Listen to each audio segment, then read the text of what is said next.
Bonsoir, asalaamaaleykum sama gars yi j'espère que yéen a ngi si jàmm man it maa ngi si jàmm dal leen jàmm seen chaîne Like Mobile votre chaîne technologie gars yi tey si biir vidéo day ñëw si benn vidéo bu am important voilà boo xam ne dina installé parfois da nga gis ñoom da leen di daal seen téléphone voilà muy da nga yor sa téléphone bi yàgg nga gis ne application yi installé nga ko mais du nekk si li nga xam ne écran d'accueil bi bu fekkee da nga ko bëgg a génn da ngay dem sa maam sa application yi nga doog a gis application bi te loolu mën na jël sa temps bi léegi si biir vidéo bi dañu leen wax naka bu fekkee da nga yor sa benn téléphone nga installé application ba pare mais application yi du affiché li nga xam ne si écran d'accueil bi c'est très simple avant ñu commencer vidéo bi nag je vous demande si vous êtes première fois dans mes vidéos n'oubliez pas de vous abonner, aimer la vidéo, activer la cloche de notification pour ne rien rater dans nos prochaines vidéos voilà léegi fekk da nga yor sa téléphone bi yàgg nga toog bi yàgg nga gis ne maam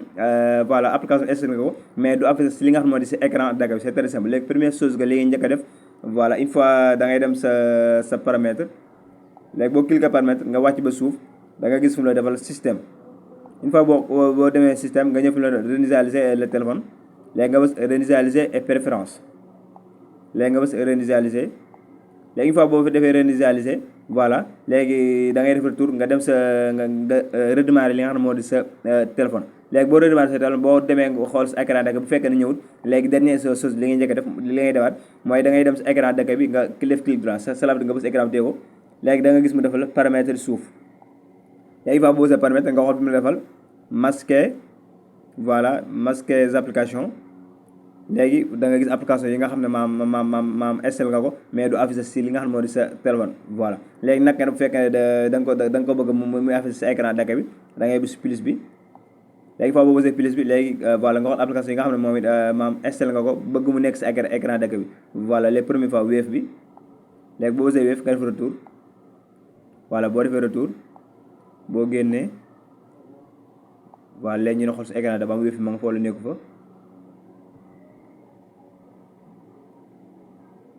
voilà léegi ñu xool voilà léegi gis nañ Wave bi ma ngi suñu écran d'accueil voilà léegi bu fekkee ne tamit dafa am yeneen application yoo xam ne yeneen application yoo xam ne moom it voilà moom it da nga ko installé wala gisoo ko boo demee xoolaat masquer des applications voilà da ngay gis mboolem application boo xam ne masque nga ko fii nag lii xam ma parfois am na ñoo xam ne lii moo leen intéressé dañuy yor seen téléphone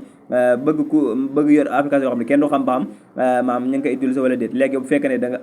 option bi da la intéressé léegi même procédure ngay jaar bu fekkee ne da nga bëgg masque ces applications ba kenn du xam ba xam yow application bi yor nga ko wala yoroo ko boo duggee da ngay dugg si plus bi nga xool application yi nga xam moom nga bëgg a masquer